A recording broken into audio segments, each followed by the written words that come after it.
Hi, in this video we are going to talk about computer networks. A computer network is formed by two or more devices connected together. These devices might be connected to share data, to do some computations together, or to share the resources. For example, a simple network where two computers are connected and one printer is connected, and these both computers want to give command to the printer. So resource sharing is happening due to computer networks. Computer networks are in fact everywhere. They are in our office, they are in our home. In home, we might have multiple devices like laptops, Alexa, or other devices which are connected in a network. In office, you often see networks.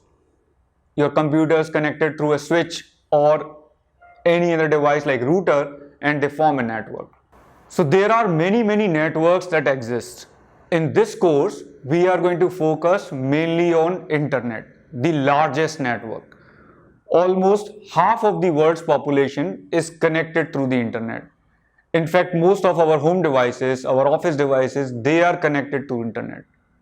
How all this magic happens? You are here somewhere in your office or home and you can browse a website which is there in some other corner of the world. There are many interesting challenges that arise when all this is happening. The first challenge is reliability. How to ensure that your request reaches the server reliably and data that you receive from the server that comes to you reliably. The next issue is scalability. Internet has been growing a lot over the years. Now, how to ensure that all the devices stay connected, they get all the services. Every device has proper address. There are no address collisions. Allocation of bandwidth. How to ensure that there is no particular device or a particular subnetwork which is consuming all of the bandwidth of the internet, not allowing others to use it. Security. How to ensure that your data reaches the server securely and you get the data from server securely. Please note that these are only key challenges. There exist many other challenges which arise in internet. Let us now talk about computer networks from career's perspective. If you are a student, then it is one of the main subjects which is asked for higher study exams like GATE or other government exams.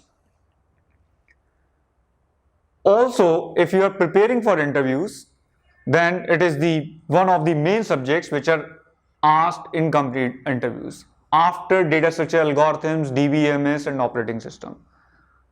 See, there exist many subjects in computer science which you study and not asked in interviews, like compiler design rarely asked, theory of automata rarely asked. But this is one of the subjects which is asked in computer interviews.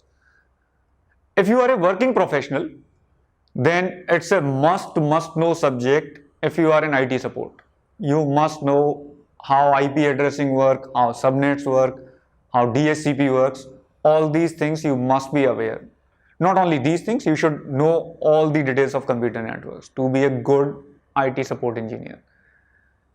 If you are an application developer and if you are building web applications or network applications, it's really important to know the protocols, the underlying protocols that you are using, especially the application layer protocols and transport layer protocols like TCP and UDP.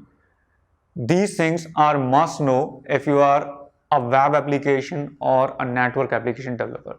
In the next video, we are going to talk about computer network models. We are going to talk about terms like protocols. Why do we divide computer networks into different layers? We are going to talk about two main models, OSI and TCP/IP.